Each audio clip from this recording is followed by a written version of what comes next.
الذين يقولون ربنا إننا آمنا فاغفر لنا ذنوبنا وقنا عذاب النار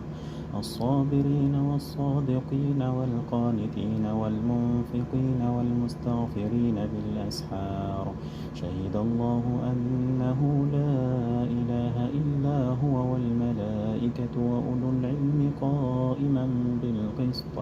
لا إله إلا هو العزيز الحكيم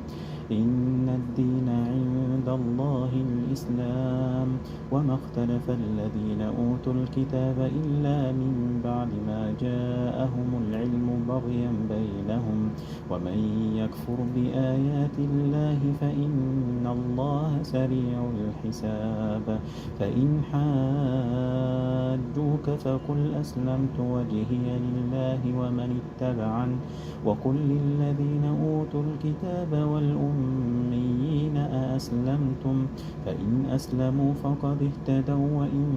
تولوا فإنما عليك البلاغ والله بصير بالعباد إن الذين يكفرون بآيات الله ويقتلون النبيين بغير حق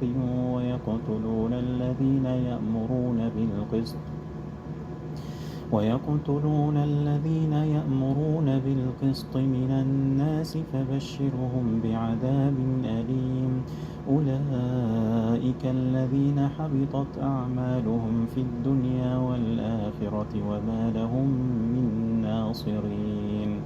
ألم تر إلى الذين أوتوا نصيبا من الكتاب يدعون إلى كتاب الله ليحكم بينهم ثم يتولى فريق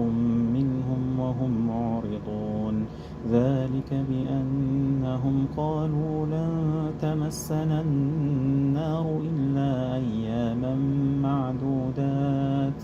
وغرهم في دينهم ما كانوا يفترون فكيف إذا جمعناهم ليوم لا ريب فيه ووفيت كل نفس ما كسبت وهم لا يظلمون قل اللهم مالك الملك تؤتي الملك من تشاء وتنزع الملك ممن تشاء وتعز من تشاء وتذل من تشاء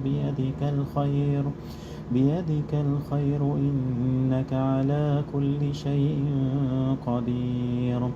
تولج الليل في النهار وتولج النهار في الليل وتخرج الحي من الميت وتخرج الميت من الحي